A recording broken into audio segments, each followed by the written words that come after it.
Chapter 10 The Iron Works.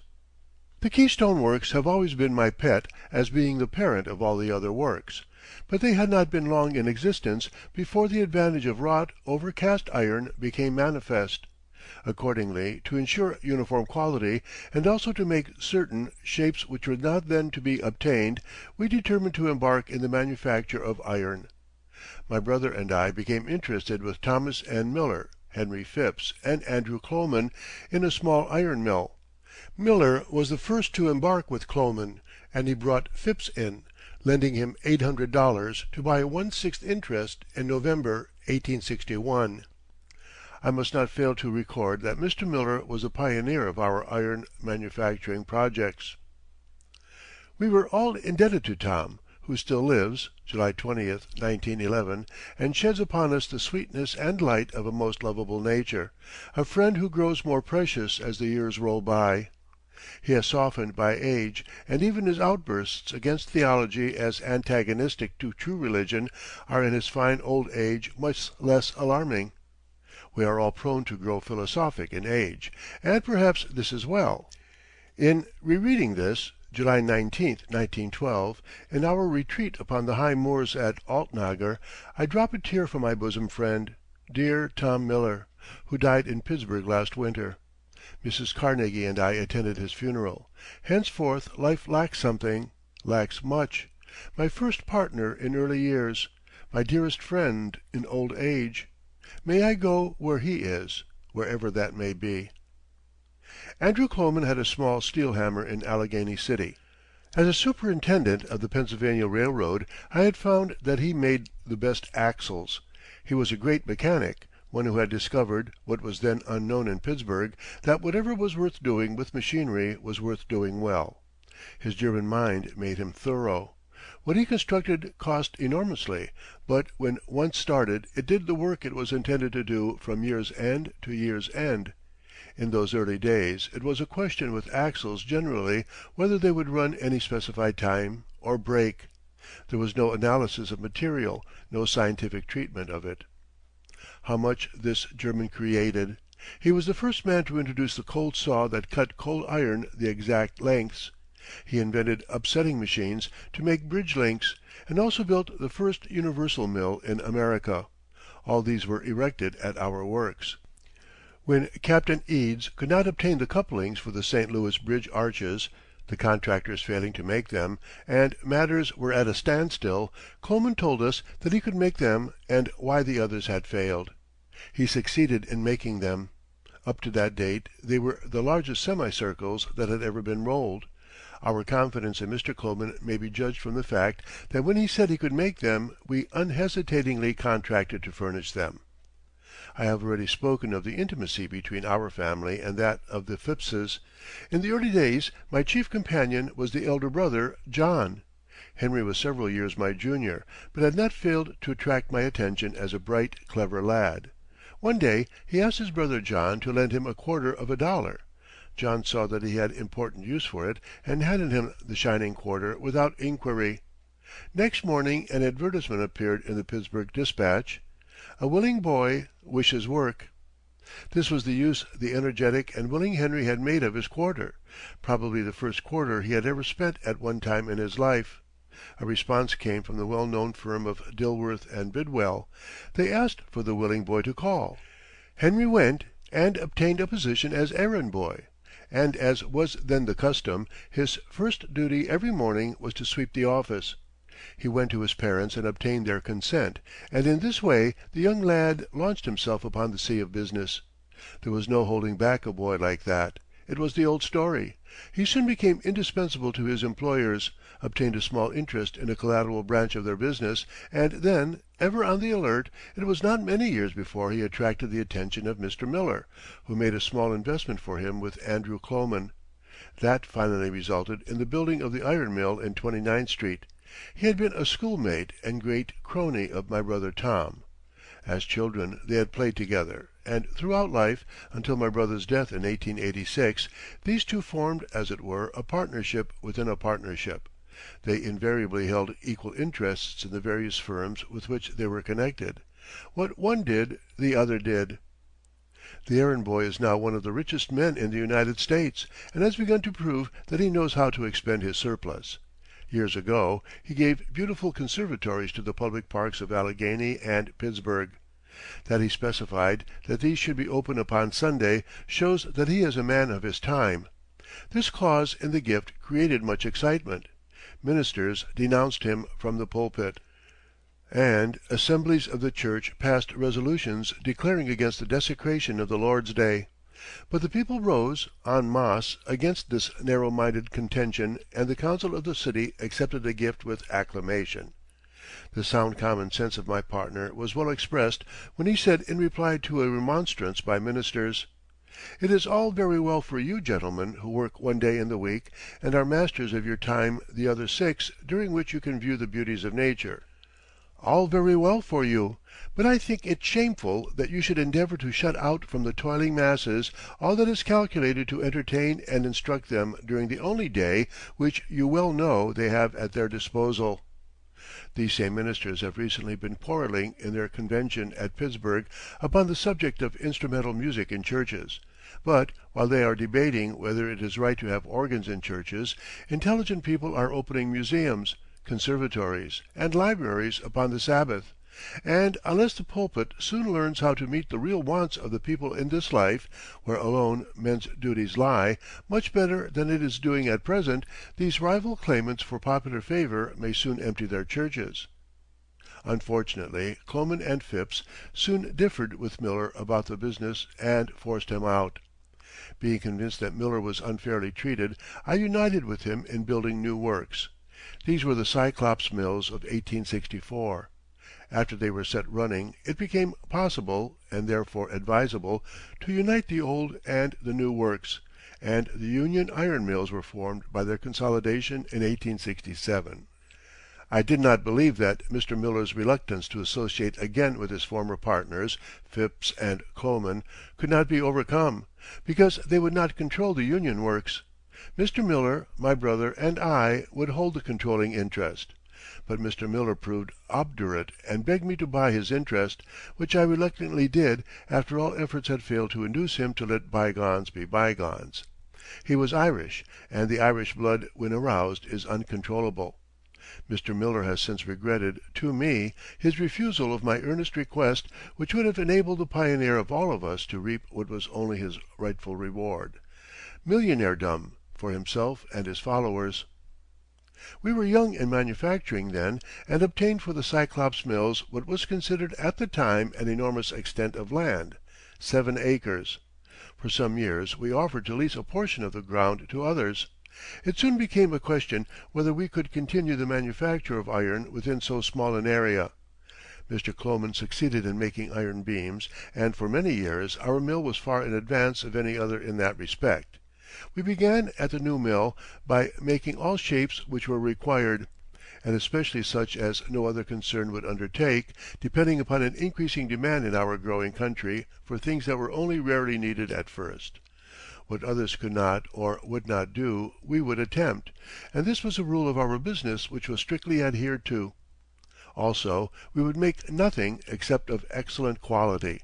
We always accommodated our customers, even although at some expense to ourselves, and in cases of dispute we gave the other party the benefit of the doubt and settled. These were our rules. We had no lawsuits. As I became acquainted with the manufacture of iron, I was greatly surprised to find that the cost of each of the various processes was unknown. Inquiries made of the leading manufacturers of Pittsburgh proved this. It was a lump business, and until stock was taken and the books balanced at the end of the year, the manufacturers were in total ignorance of results. I heard of men who thought their business at the end of the year would show a loss, and found a profit, and vice versa. I felt as if we were moles burrowing in the dark, and this to me was intolerable. I insisted upon such a system of weighing and accounting being introduced throughout our works as would enable us to know what our cost was for each process, and especially what each man was doing, who saved material, who wasted it, and who produced the best results. To arrive at this was a much more difficult task than one would imagine. Every manager in the mills was naturally against the new system. Years were required before an accurate system was obtained, but eventually, by the aid of many clerks and the introduction of weighing scales at various points in the mill, we began to know not only what every department was doing, but what each one of the many men working at the furnaces was doing, and thus to compare one with another. One of the chief sources of success in manufacturing is the introduction and strict maintenance of a perfect system of accounting, so that responsibility for money or materials can be brought home to every man.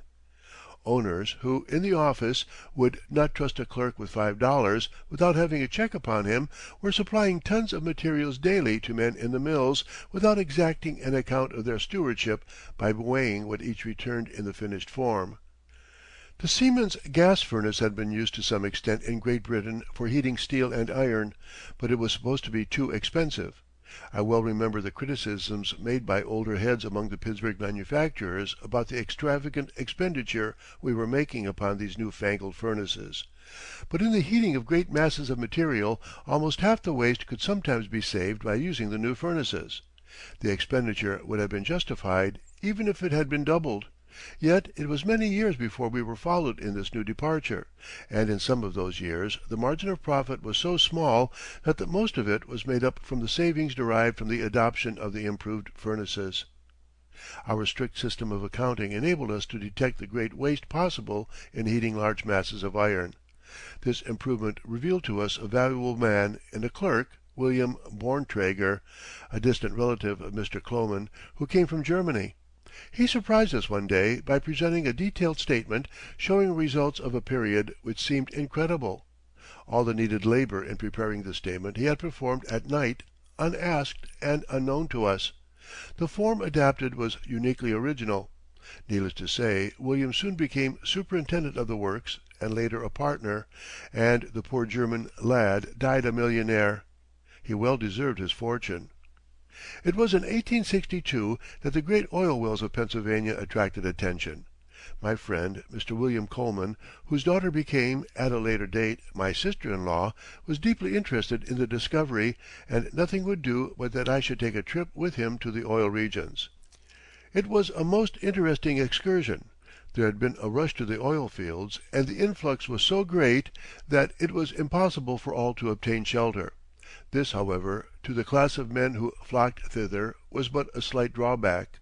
A few hours sufficed to knock up a shanty, and it was surprising in how short a time they were able to surround themselves with many of the comforts of life. They were men above the average, men who had saved considerable sums and were able to venture something in the search for fortune. What surprised me was the good humor which prevailed everywhere. It was a vast picnic, full of amusing incidents. Everybody was in high glee.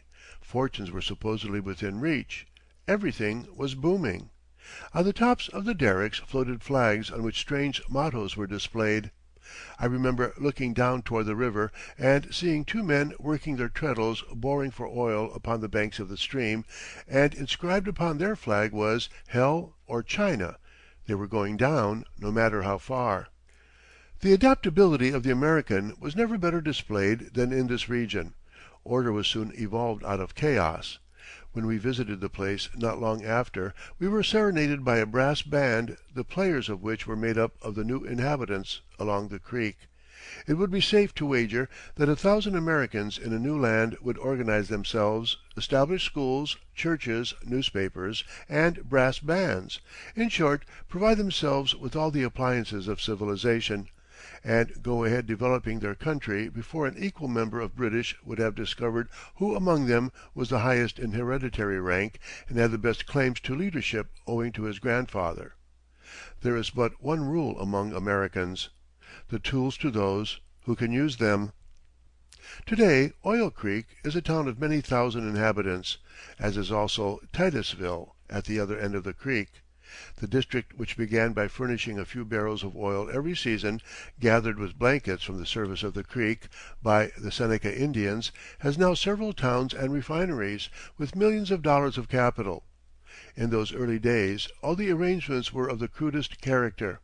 When the oil was obtained it was run into flat bottomed boats which leaked badly. Water ran into the boats and the oil overflowed into the river. The creek was dammed at various places, and upon a stipulated day and hour the dams were opened, and upon the flood the oil boats floated to the Allegheny River and thence to Pittsburgh. In this way not only the creek, but the Allegheny River became literally covered with oil. The loss involved in transportation to Pittsburgh was estimated at fully a third of the total quantity, and before the oil boats started it is safe to say that another third was lost by leakage. The oil gathered by the Indians in the early days was bottled in Pittsburgh and sold at high prices as medicine, $1 for a small vial. It had general reputation as a sure cure for rheumatic tendencies. As it became plentiful and cheap its virtues vanished. What fools we mortals be! The most celebrated wells were upon the Story farm. Upon these we obtained an option of purchase for $40,000. We bought them. Mr. Coleman, ever ready at suggestion, proposed to make a lake of oil by excavating a pool sufficient to hold 100,000 barrels, the waste to be made good every day by running streams of oil into it, and to hold it for the not far distant day when, as we then expected, the oil supply would cease. This was promptly acted upon, but after losing many thousands of barrels waiting for the expected day, which has not yet arrived, we abandoned the reserve. Coleman predicted that when the supply stopped, oil would bring $10 a barrel, and therefore we would have $1 million worth in the lake. We did not think then of nature's storehouses below which still keeps on yielding many thousands of barrels per day without apparent exhaustion. This $40,000 investment proved for us the best of all so far. The revenues from it came at the most opportune time. The building of the new mill in Pittsburgh required not only all the capital we could gather, but the use of our credit, which I consider, looking backward, was remarkably good for young men. Having become interested in this oil venture, I made several excursions to the district and also, in 1864, to an oil field in Ohio, where a great well had been struck which yielded a peculiar quality of oil well fitted for lubricating purposes. My journey thither with Mr. Coleman and Mr. David Ritchie was one of the strangest experiences I ever had. We left the railway line some hundreds of miles from Pittsburgh, and plunged through a sparsely inhabited district to the waters of Duck Creek to see the monster well. We bought it before leaving. It was upon our return that adventures began. The weather had been fine, and the roads quite passable during our journey thither, but rain had set in during our stay. We started back in our wagon, but before going far fell into difficulties. The road had become a mass of soft, tenacious mud, and our wagon labored fearfully. The rain fell in torrents, and it soon became evident that we were in for a night of it. Mr. Coleman lay at full length on one side of the wagon, and Mr. Ritchie on the other, and I, being then very thin, weighing not much more than 100 pounds, was nicely sandwiched between the two portly gentlemen. Every now and then the wagon proceeded a few feet, heaving up and down in the most outrageous manner, and finally sticking fast. In this fashion we passed the night. There was in front a seat across the wagon, under which we got our heads, and in spite of our condition the night was spent in uproarious merriment. By the next night we succeeded in reaching a country town in the worst possible plight. We saw the little frame church of the town lighted, and heard the bell ringing. We had just reached our tavern when a committee appeared stating that they had been waiting for us, and that the congregation was assembled. It appears that a noted exhorter had been expected, who had no doubt been delayed as we had been. I was taken for the absentee minister and asked how soon I would be ready to accompany them to the meeting house. I was almost prepared with my companions to carry out the joke we were in for fun but I found I was too exhausted with fatigue to attempt it. I had never before come so near occupying a pulpit. My investments now began to require so much of my personal attention that I resolved to leave the service of the railway company and devote myself exclusively to my own affairs. I had been honored a short time before this decision by being called by President Thomson to Philadelphia. He desired to promote me to the office of Assistant General Superintendent with headquarters at Altoona under Mr. Lewis. I declined, telling him that I had decided to give up the railroad service altogether. that I was determined to make a fortune, and I saw no means of doing this honestly at any salary the railroad company could afford to give, and I would not do it by indirection. When I lay down at night, I was going to get a verdict of approval from the highest of all tribunals, the Judge within. I repeated this in my parting letter to President Thomson, who warmly congratulated me upon it in his letter of reply. I resigned my position March 28, 1865, and received from the men on the railway a gold watch. This and Mr. Thomson's letter I treasure among my most precious mementos. The following letter was written to the men on the division: Pennsylvania Railroad Company, Superintendent's Office, Pittsburgh Division, Pittsburgh, March 28, 1865. To the Officers and Employees of the Pittsburgh Division: Gentlemen, I cannot allow my connection with you to cease without some expression of the deep regret felt at parting. 12 years of pleasant intercourse have served to inspire feelings of personal regard for those who have so faithfully labored with me in the service of the company.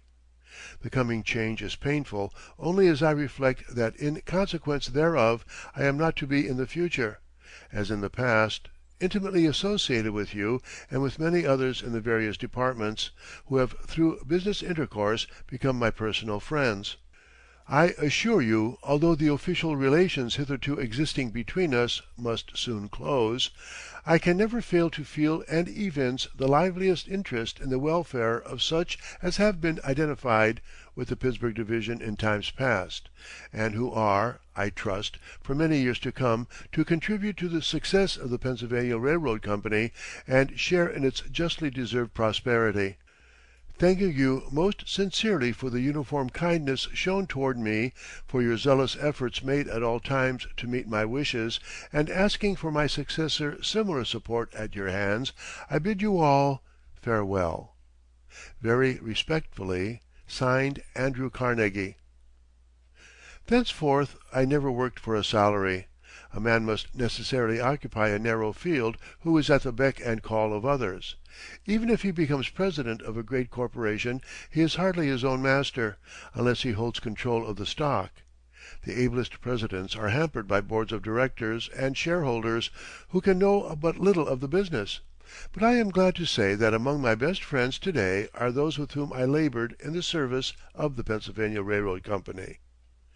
In the year 1867 Mr. Phipps, Mr. J.W. Vandevort, and myself revisited Europe, traveling extensively through England and Scotland, and made the tour of the Continent. Vandy had become my closest companion. We had both been fired by reading Bayard Taylor's Views Afoot. It was in the days of the oil excitement, and shares were going up like rockets.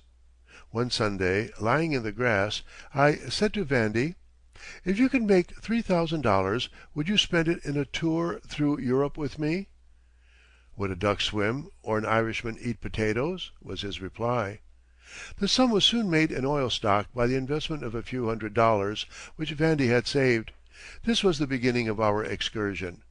We asked my partner, Harry Phipps, who was by this time quite a capitalist, to join the party. We visited most of the capitals of Europe, and in all the enthusiasm of youth climbed every spire, slept on mountain tops, and carried our luggage in knapsacks upon our backs. We ended our journey upon Vesuvius, where we resolved some day to go around the world. This visit to Europe proved most instructive. Up to this time I had known nothing of painting or sculpture, but it was not long before I could classify the works of the great painters.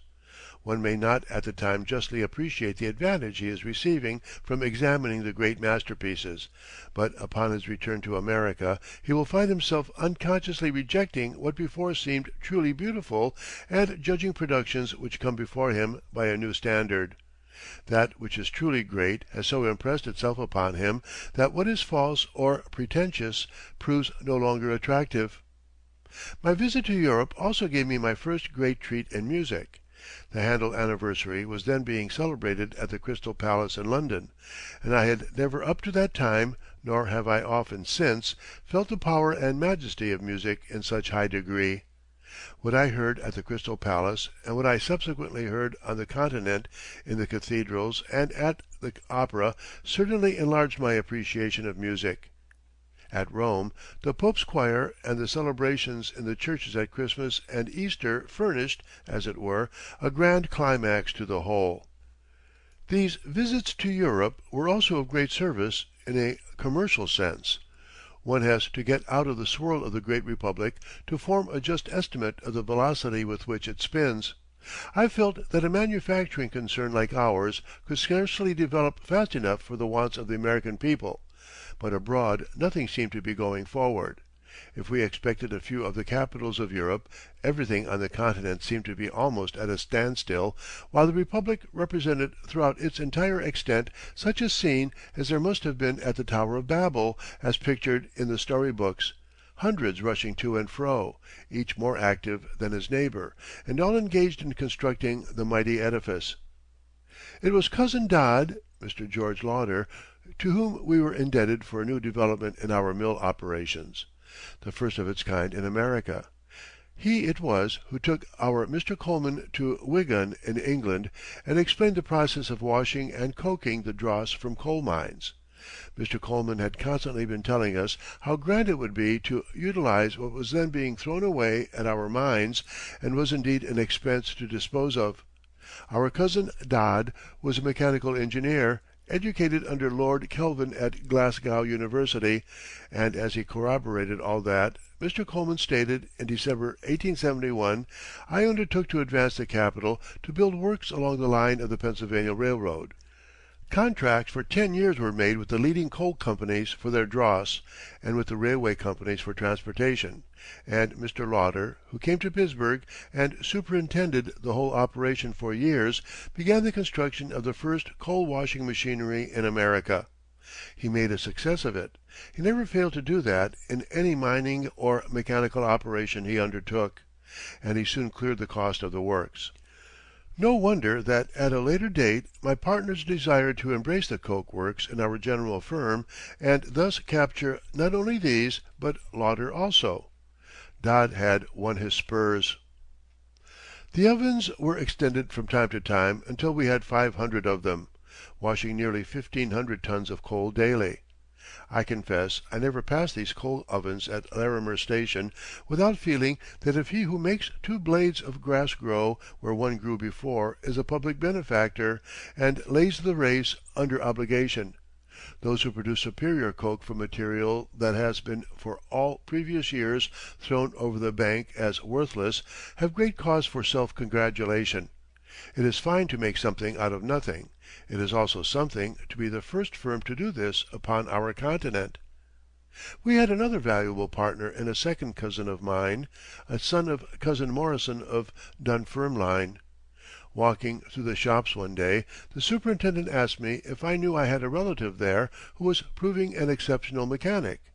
I replied in the negative, and asked that I might speak with him on our way around. We met.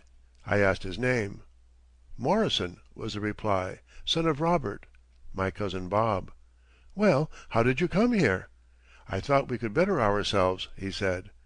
"Who have you with you?" "My wife," was the reply. "Why didn't you come first to see your relative, who might have been able to introduce you here?" "Well, I didn't feel I needed help if I only got a chance." There spoke the true Morrison, taught to depend on himself and independent as Lucifer. Not long afterwards I heard of his promotion to the superintendency of our newly acquired works at Duquesne, and from that position he steadily marched upward.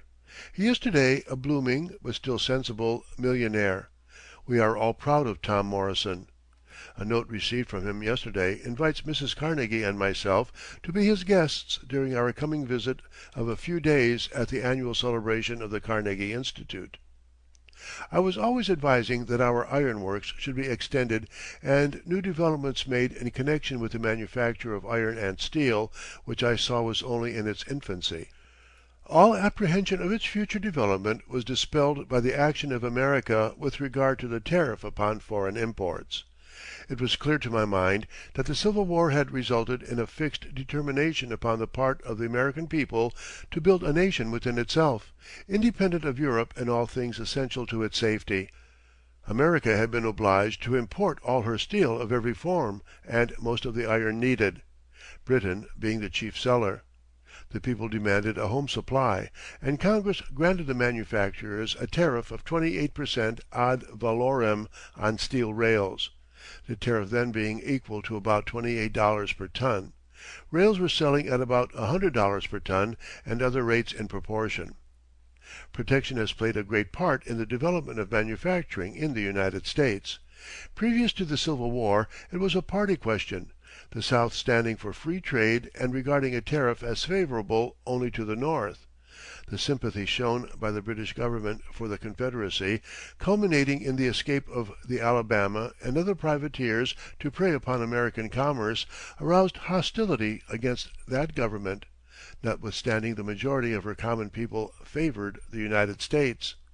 The tariff became no longer a party question, but a national policy, approved by both parties.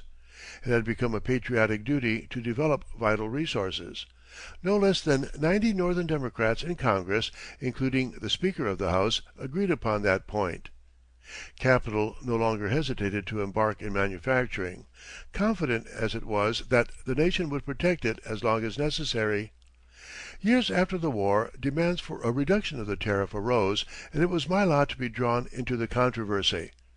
It was often charged that bribery of congressmen by manufacturers was common. So far as I know, there was no foundation for this. Certainly the manufacturers never raised any sums beyond those needed to maintain the Iron and Steel Association, a matter of a few $1,000s per year. They did, however, subscribe freely to a campaign when the issue was protection versus free trade. The duties upon steel were successfully reduced, with my cordial support, until the $28 duty on rails became only 1/4 or $7 per ton. Today, 1911, the duty is only about 1/2 of that, and even that should go into next revision. The effort of President Cleveland to pass a more drastic new tariff was interesting. It cut too deep in many places, and its passage would have injured more than one manufacturer. I was called to Washington and tried to modify and, as I believe, improve the Wilson bill. Senator Gorman, Democratic leader of the Senate, Governor Flower of New York, and a number of the ablest Democrats were as sound protectionists in moderation as I was. Several of these were disposed to oppose the Wilson bill as being unnecessarily severe and certain to cripple some of our domestic industries. Senator Gorman said to me he wished as little as I did to injure any home producer, and he thought his colleagues had confidence in and would be guided by me as to iron and steel rates, provided that large reductions were made and that the Republican senators would stand unitedly for a bill of that character. I remember his words: "I can afford to fight the President and beat him, but I can't afford to fight him and be beaten." Governor Flowers shared these views. There was little trouble in getting our party to agree to the large reductions I proposed. The Wilson-Gorman tariff bill was adopted. Meeting Senator Gorman later, he explained that he had to give way on cotton ties to secure several Southern senators. Cotton ties had to be free. So tariff legislation goes. I was not sufficiently prominent in manufacturing to take part in getting the tariff established immediately after the war, so it happened that my part has always been to favor reduction of duties, opposing extremes, the unreasonable protectionists who consider the higher the duties the better and declaim against any reduction, and the other extremists who denounce all duties and would adopt unrestrained free trade. We could now (1907) abolish all duties upon steel and iron without injury, essential as these duties were at the beginning. Europe has not much surplus production, so that should prices rise exorbitantly here, only a small amount could be drawn from there, and this would instantly raise prices in Europe, so that our home manufacturers could not be seriously affected. Free trade would only tend to prevent exorbitant prices here for a time when the demand was excessive. Home iron and steel manufacturers have nothing to fear from free trade. I recently (1910) stated this in evidence before the Tariff Commission at Washington. Chapter 11